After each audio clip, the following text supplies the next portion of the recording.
July 11, 1943. Dawn was breaking over the southern coast of Sicily, and Field Marshal Albert Kesselring was confident. From his headquarters at Frascati, in the wooded hills southeast of Rome, he believed the Americans were exactly where German doctrine said they should be, trapped. Along the beaches near Gela, Allied infantry had come ashore during the night. Their backs were pressed against the sea. Their heavy equipment was still floating offshore. Their formations were scattered and incomplete. To Kesselring, this was not a crisis. It was an opportunity. For more than 2 decades, military theory had taught the same lesson. Amphibious invasions were most vulnerable in their first 24 hours. Before tanks could be unloaded. Before artillery could be emplaced. Before defensive positions could be organized. Strike hard and fast during this window, and even the strongest invasion force could be driven back into the ocean. Every German officer understood this principle. Kesselring understood it better than most. At 57 years old, Albert Kesselring was one of the most experienced commanders in the German armed forces. A veteran of the First World War, he had risen through the ranks of the Luftwaffe, becoming a master of coordination and logistics rather than a traditional battlefield brawler. During the Battle of Britain in 1940, he had commanded massive air fleets. Over Malta, he had orchestrated bombardments so intense they nearly starved the island into surrender. Across the Mediterranean, he had synchronized air, naval, and ground operations over vast distances. Logistics, timing, concentration of force, these were not abstract ideas to Kesselring. They were the foundation of modern war. That was why the reports arriving from Sicily troubled him. German reconnaissance had tracked the Allied convoys crossing from North Africa. The numbers seemed impossible. 3,200 ships. Not 300. 3,200. Battleships. Cruisers. Destroyers. Troop transports. Tank landing ships. Cargo vessels. Hospital ships. Then came the aircraft reports. 4,000 Allied planes, fighters, bombers, and transports, filling the skies over the Mediterranean. And behind them, 180,000 soldiers prepared to land in the first wave. Americans, British, and Canadians, supported by tanks, artillery, trucks, and enough ammunition to fight for weeks without resupply. In 25 years of military service, Kesselring had never seen anything like it. Even Germany's lightning conquest of Western Europe in 1940 had used fewer resources. Still, size alone did not guarantee success. The invasion had begun on the night of July 9, 1943. Allied paratroopers were dropped across southeastern Sicily under cover of darkness, but nature intervened. Violent winds scattered aircraft across hundreds of square kilometers. Some paratroopers landed in the sea and drowned. Others came down miles from their intended drop zones. Entire units were separated in the dark, wandering the countryside trying to locate friendly forces. German intelligence officers noted this with satisfaction. The reports suggested chaos, confusion, poor coordination.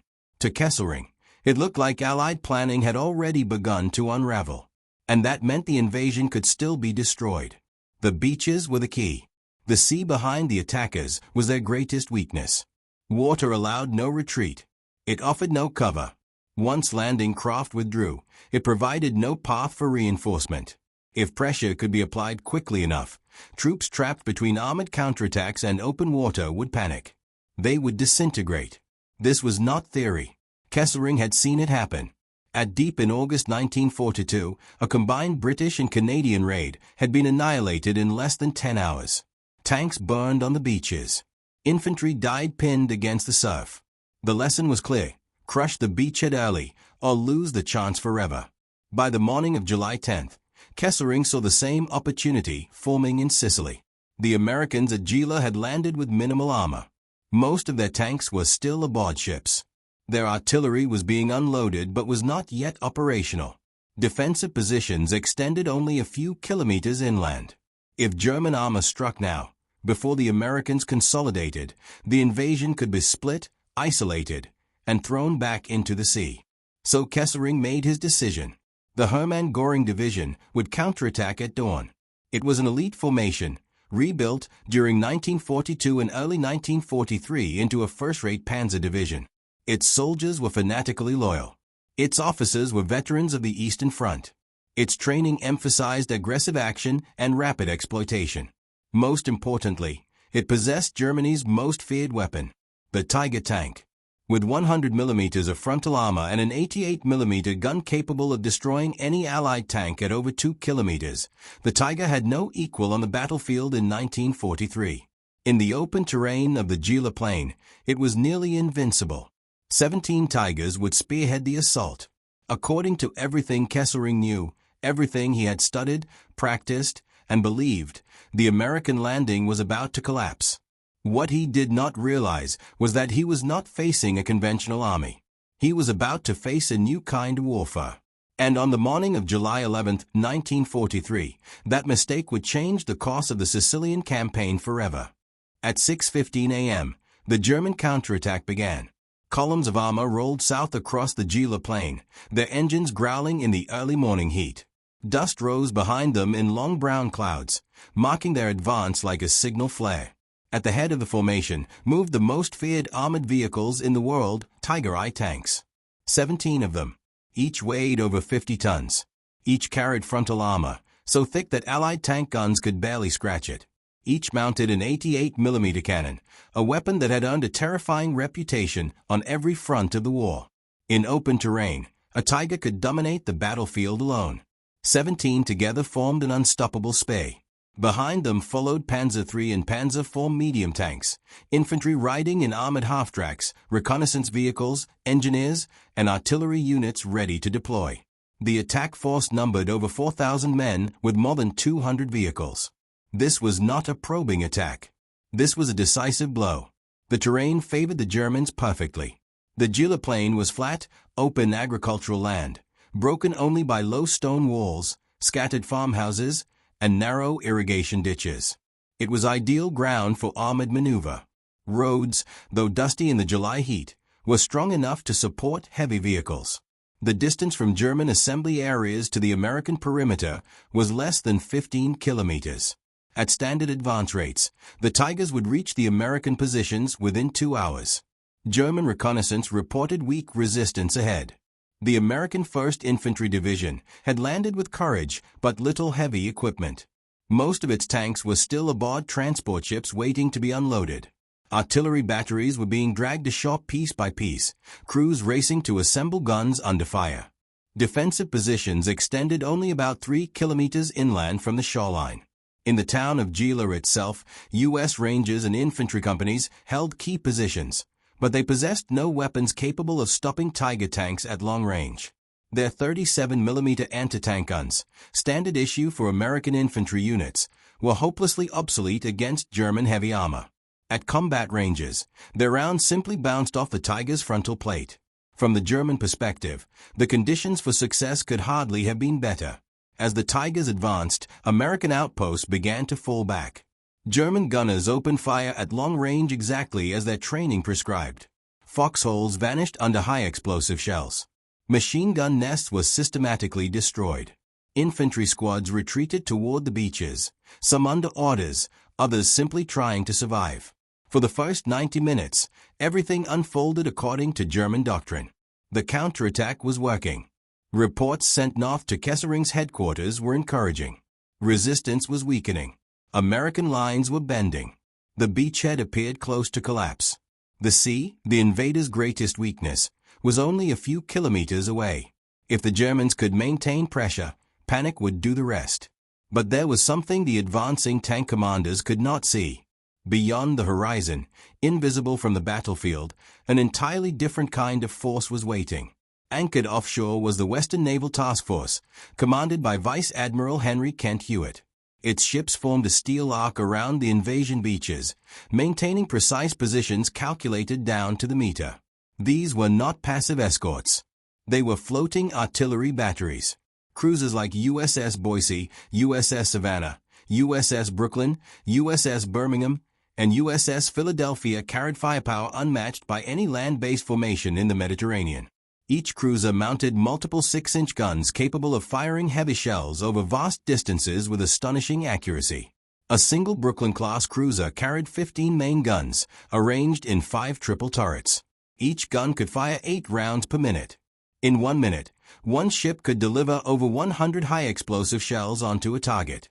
Destroyers surrounded the cruisers, their smaller 127mm guns firing faster and adding to the storm of steel. Together, the task force possessed enough firepower to blanket entire square kilometers of land.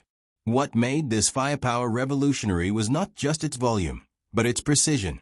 Naval fire control systems used radar and mechanical computers to calculate range, elevation, wind, and target movement. Even without visual contact, ships could strike targets 20 kilometers inland with deadly accuracy. Onshore, American infantry units had embedded naval gunfire liaison officers, men whose sole job was to communicate directly with the fleet. As German tanks advanced, these officers radioed precise coordinates offshore. The Germans had assumed American artillery was not yet operational. They were correct. But American artillery was still at sea. At 8:30 a.m., German forward units made full contact with American defenses on the outskirts of Gela. Tiger guns hammered the perimeter. Infantry fell back. Anti-tank fire proved useless. For the tank crews, it felt like victory was minutes away. Then, at 9:10 a.m., USS Boise received firing coordinates. Her guns trained inland. Elevation adjusted. Range calculated by mechanical fire control computers spinning silently below decks. The order was given. The first salvo roared out over the Mediterranean. 43 seconds later, the shells arrived.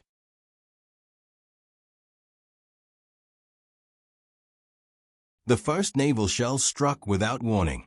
There was no whistle like field artillery, no visible muzzle flash, no sound of guns firing from the direction of the coast. To the men advancing across the Gela plain, there was only a sudden, overwhelming explosion, earth erupting upward, vehicles thrown sideways, men flattened by concussion. 43 seconds after USS Boise fired, her 152mm shells landed among the leading elements of the Hermann Göring Division. Each shell weighed nearly 47 kilograms. Designed to penetrate warship armor, they detonated with a force far beyond anything German tank crews had experienced on land. The explosions did not simply tear holes in the ground, they reshaped it. Tank commanders struggled to understand what was happening. This was not air attack. There were no aircraft. This was not conventional artillery. No enemy batteries could fire shells of this size from such distances. The shells were coming from the sea.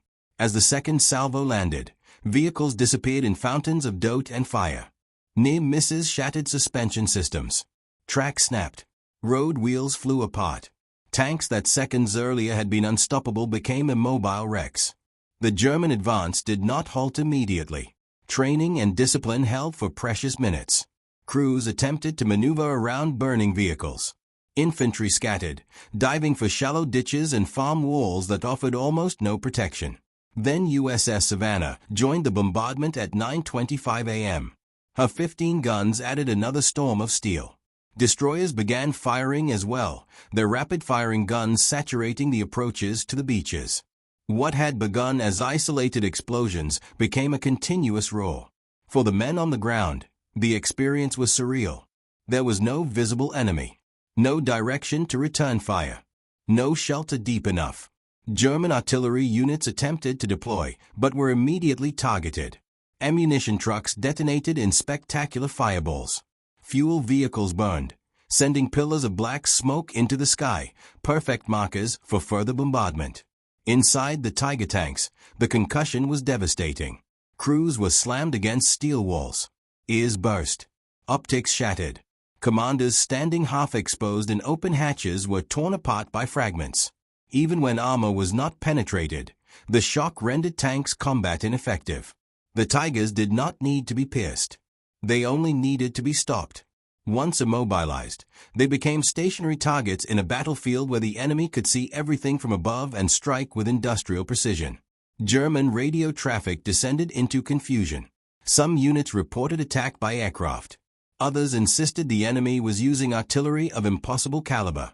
Commanders demanded counter-battery fire, only to realize there was nothing to shoot at. The ships were more than 20 kilometers offshore. Beyond range. Beyond sight. Beyond retaliation.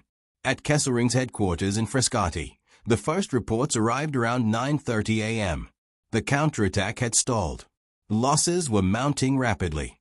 The source of destruction was unclear. The truth was worse than any explanation. Between 9:10 and 11 a.m., the Western Naval Task Force unleashed one of the most intense naval bombardments of the entire war. Cruisers fired methodically, adjusting fire based on real-time reports from shore observers. Destroyers filled gaps. The barrage was not random. It was systematic annihilation. By mid-morning, the Gela plain had become a wasteland of burning vehicles and shattered formations. German infantry units were no longer advancing. They were fleeing. Officers tried to rally men, only to be killed by near misses. Entire platoons ceased to exist under single salvos. Tigers burned. Not because they were outmatched by enemy armor, but because the battlefield itself had turned against them. By 10 a.m., 6 of the 17 Tigers were already destroyed, disabled, or abandoned. Others were damaged and struggling to withdraw. The advance had completely collapsed. For the first time in the war, an elite panzer division was being destroyed in open terrain, not by tanks, not by aircraft, but by ships. This was something no German doctrine had anticipated. Warships had always supported landings. Everyone understood that. But they bombarded fixed coastal defenses, not maneuvering armored divisions miles inland. What the Americans had created was something entirely new. A mobile, untouchable artillery system, capable of moving with the battle, while remaining immune to the enemy. And it was backed by industrial power beyond Germany's ability to match. Shell after shell fell with mechanical precision.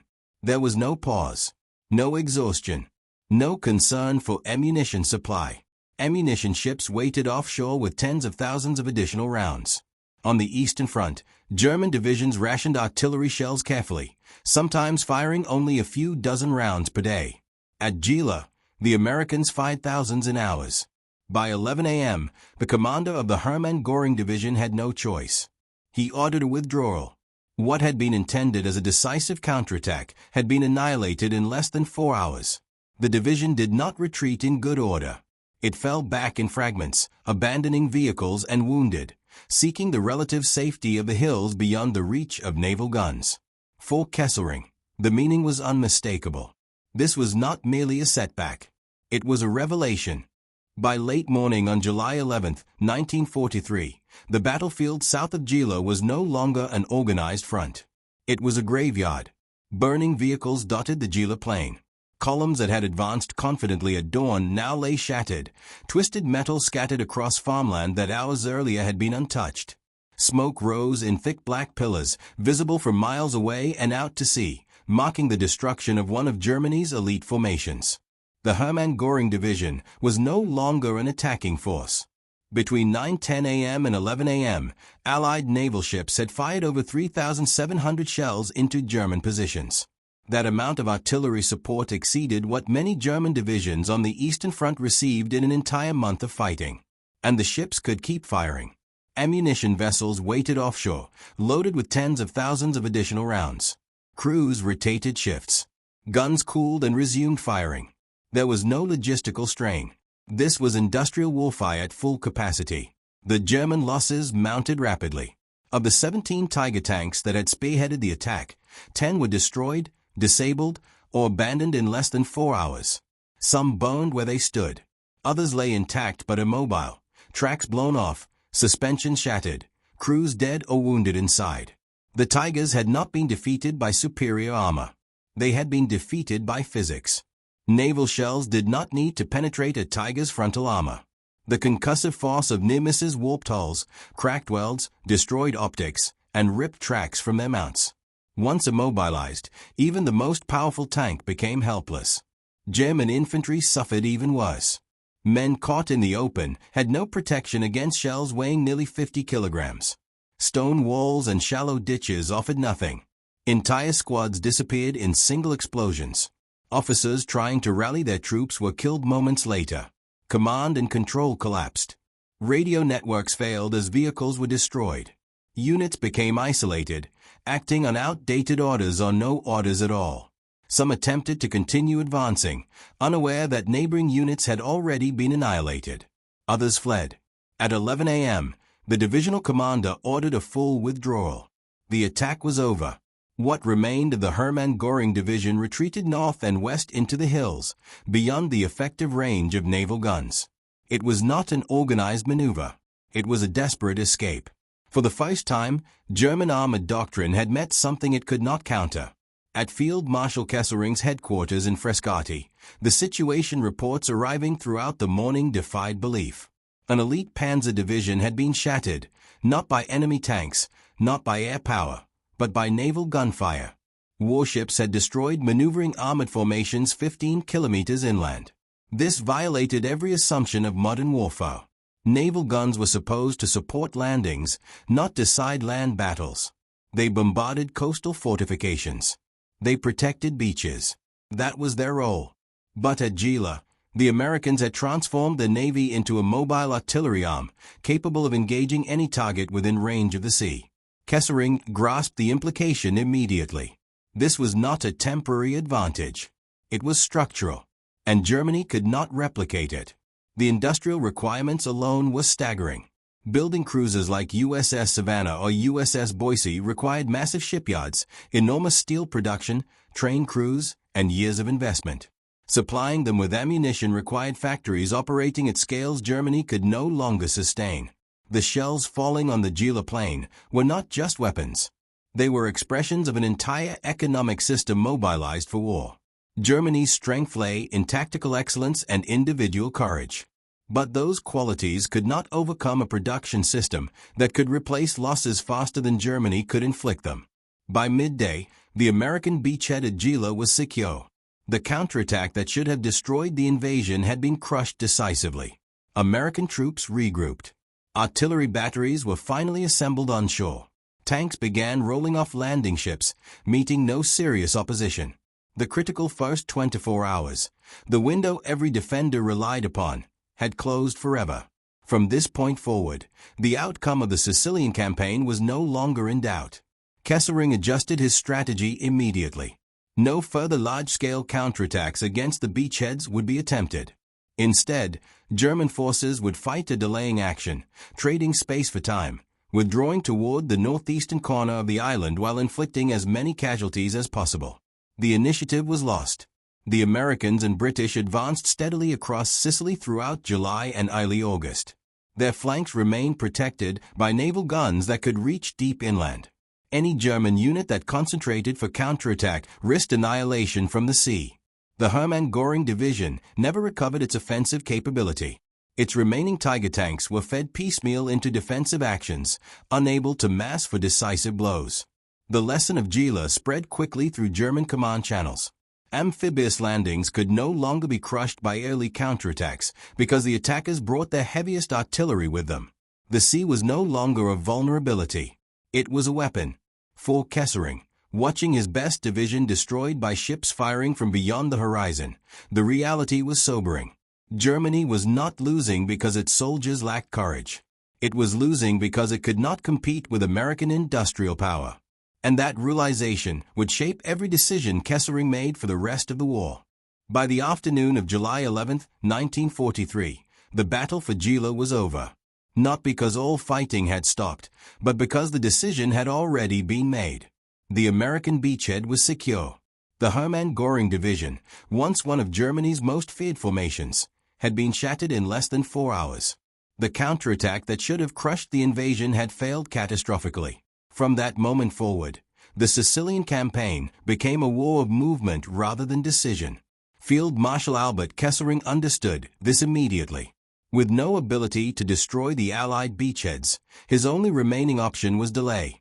German forces would withdraw methodically across Sicily, forcing the Allies to fight for every kilometer of ground while buying time for the defense of mainland Italy. It was a skill Kesselring possessed in abundance. Over the next 38 days, German and Italian troops conducted a fighting retreat across the island. Roads were mined, bridges destroyed, mountain passes turned into killing zones. The Allies advanced steadily, but never easily. Yet the outcome was no longer in doubt. On July 22, Allied forces captured Palermo, the Sicilian capital. On the eastern coast, British troops pushed north toward Catania, while American units advanced through the island's interior. German resistance slowed them, but it could not stop them. Allied naval guns followed the advance like an invisible shield. Any German unit that attempted to mass for counterattack was immediately targeted. Any defensive position that appeared strong could be shattered from the sea. The lesson of Gela repeated itself again and again. By August 17th, the last German and Italian troops evacuated Messina, just 3 kilometers from the Italian mainland. Sicily was lost. Kesselring did achieve one final success. Between August 11th and August 17th, he oversaw Operation Lehrgang, the evacuation of more than 100,000 Axis troops across the Strait of Messina. Using ferries, barges, and small craft, often under constant Allied air attack, German forces escaped to fight another day. It was a remarkable logistical achievement. But it could not erase what had happened at Gela. The real significance of July 11th was not the loss of 10 Tiger tanks or a failed counterattack. It was the revelation of a new reality of war. Germany was no longer fighting armies. It was fighting production systems. At Salerno in September 1943, German panzer divisions again attempted to crush Allied beachheads, and again they were shattered by naval gunfire. At Anzio in January 1944, Allied forces established a precarious beachhead south of Rome. German counterattacks came close to success until American cruisers and battleships intervened. During the Anzio campaign, USS Brooklyn alone fired over 4,300 main battery shells in a single month of combat support. At Normandy in June 1944, the largest amphibious operation in history, the same lesson played out on an even greater scale. German armored reserves moving toward the beaches were intercepted and destroyed by naval gunfire before they could engage the invasion forces. The 21st Panzer Division, attempting to counterattack on D-Day, encountered the same wall of steel that had annihilated the Hermann Göring Division a year earlier. From Sicily to France, the pattern was unmistakable. Naval power had become land power. For Kesselring, the remainder of the war was spent fighting defensive campaigns in Italy. He constructed the Gustav Line, anchoring it on the mountains of central Italy. At Monte Cassino, he held Allied forces at bay for 5 brutal months, inflicting heavy casualties and demonstrating his skill as a defensive commander. But he never again attempted to throw an amphibious landing back into the sea. He had learned at Gela what American power meant in practice. It was not simply superior weapons or tactics. It was the ability to build, at scale, without interruption, without exhaustion. American shipyards produced cruisers faster than Germany could build tanks. American factories produced shells faster than Germany could train replacement crews. When losses occurred, they were replaced almost immediately. Production systems do not panic. They do not lose nerve. They do not retreat. They simply continue. The 17 Tiger tanks that burned on the Gela plain were not just a tactical loss. They were a warning. A glimpse of the future Germany would face on every front. Courage, skill, and experience could delay defeat. They could inflict pain. They could prolong the war. But they could not change the mathematics. For Germany, the war would continue for nearly 2 more years. Millions more would die. Cities would burn.